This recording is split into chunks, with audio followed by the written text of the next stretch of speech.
Hello everyone. Today we're looking at one of these. This is, in my opinion, one of the most rarest Nokia Talkman transportables. I say one of the rarest because this baby operates on a cellular standard called Radiocom 2000. Now, you might not have heard of it. It's French. The Radiocom 2000 cellular system was kind of like the equivalent to the NMT-450 system or Nordic mobile telephone system they had out in Scandinavia, so Finland, Sweden, Norway, Denmark, those kinds of places. But this one operated exclusively in France. These were only ever available in France. So you probably don't see many of these. In fact, I've only ever seen two of these. One that I own and one another collector has out in Germany. These are about as rare as you can get. They did do one like this under a different brand name, so not a Nokia. It looks exactly the same, but it's just a Nokia rebadge, and that was called a Mantra phone or a Maxtra phone, I think.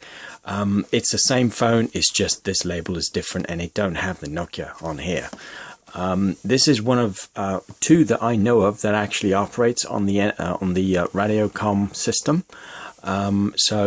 These ones were around late 80s, early 90s. Like I said, these are real rare. There isn't any information online. And my French ain't too good, but I've scoured the google.fr, which is the Google French, and there ain't nobody that's got one of these. This one's pretty rare. It's actually in surprisingly good condition, apart from the plastic on the handle here, which is a bit cracked.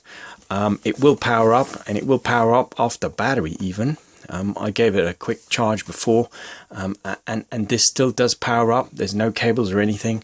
So basically, it says interdict definitive. Now, I've done some research, and that says not allowed, definitely not allowed. So I don't know what that's about, but you can still sift through the menu. And of course, this is all in French, so I can't help you in terms of translation. But the menu on this is pretty funky. You got all sorts of stuff. I mean, comfort, what is that about? Credit, outside of service, I guess that is. It's got a whole bunch of options. Errors, I don't know what that's about. Pret, the only pret I know is pret à manger. So I presume that's relays. So given the menu on this, actually, this phone actually probably required a hell of a lot of setting up, because you know, I went through the menu earlier, and there's all sorts of funky things like technique. Presumably that means technical settings. So if we go into that, we select Val to select that, and you got a whole bunch of really strange things. I suppose this would be the equivalent of scan A, scan B on the amps. Technique Abon, presumably that's subscribed cellular system or preferred technology. So primary, mon, public, pub, I don't know. If you all speak French, give us a shout, because I sure would like to know what the hell all this means. Band F, so you got nominal. I have no idea what all of these is, but it's got a whole bunch of menu things that I don't know what this is, but it's just an interesting handset. I had this shipped out from France many years ago. The shipping from France was actually astronomical. It was near enough about $80 or $90 in euros. And the phone was only about $15, believe it or not. But at the time, I thought it was worth getting because I never saw one of these before. Sure as hell, I've seen one other one ever. So this has got to be pretty rare. This and the 6090T, and there is actually also another transportable that I have from Nokia, and I don't actually know the model number of that, and none of my fellow collectors have one. So I'm pretty stumped as to what that model is, but I'll do another video about that one. But this is a Nokia Talkman 2000. This was presumably upmarket to the Nokia Talkman 600s or 620s or the 520 here. This was actually on charge. I've got this plugged in. So just going through the menu, and this actually is pretty heavy. This is actually heavier than the Talkman. It's got the usual handset, obviously. You got a couple of volume buttons here, but the annoying thing is the thing doesn't beep much. It just beeps when you fire it up, and when you're on the top level menu. After that, it doesn't really do much. And it's got a button for the dedicated car. I have no idea what that's about. Presumably, if you connect this to the car, it'll obviously have a connection to the car at some point. The only connector on that is this, though. There ain't no power connector or anything. And this thing won't stay on there by the looks of it. There we go. There isn't a power connector as such on here at all. It's just the antenna port and that D-type connector. That's the bottom of the unit. That's the top. So I don't actually know how you would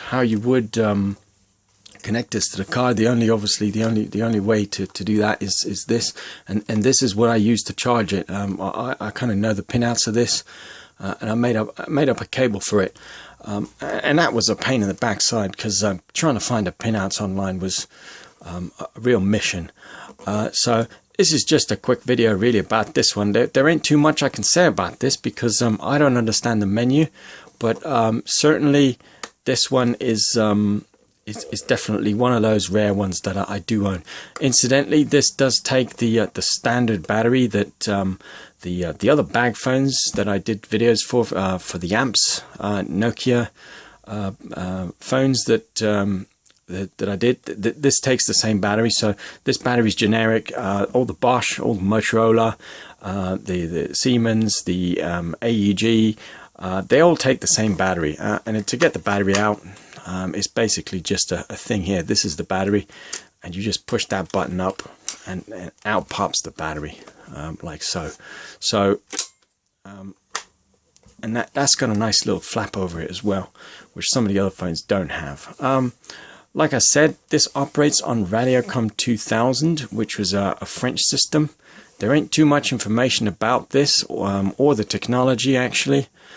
In fact, I don't think there is even a Wikipedia page about Radiocom 2000. So this is obviously one that this is a technology that is obviously no longer in operation, since obviously France is covered by GSM now. They got quite a whole bunch of GSM networks, Itinerary, France Telecom, and SFR, and a couple of others, I think. So, but worth noting anyway. This has quite a big bit of heat sink at the bottom. Presumably, this got fairly warm when you used it. And it's important to note, though, that most of the phones that operated on Radiocom 2000 were actually car phones, fixed inbuilt car phones. There's very few Radiocom 2000 devices like this. There ain't any Radiocom 2000 technology phones that I've ever come across that are like a hand portable, like this. This is a Siemens. And I'll do another video about this because this is quite chunky. There ain't any Radiocom phones that I know of, or that none of my collector friends know of, that's hand portable like this. This has got a nice long antenna on it as well. But this wasn't for Radiocom. This was for another technology. So about 98% they reckon of Radiocom 2000 devices were built into the car type devices, so very few of these exist. existed at the time. Never mind now. So, and this one's obviously in pretty good shape. It's worth noting. I do have a couple of other Radiocom 2000 devices like this. Like I said, I've got another Nokia one, and I've got another one which I don't even know the brand of. It doesn't have a brand on it. I'll try and do a video about that. If y'all can help me identify it, that'd be great. If you like the phone, or if you like the video, give me the thumbs up, and please check out some of the other videos that I have on here, and don't forget to like, share, and subscribe. Thanks for watching.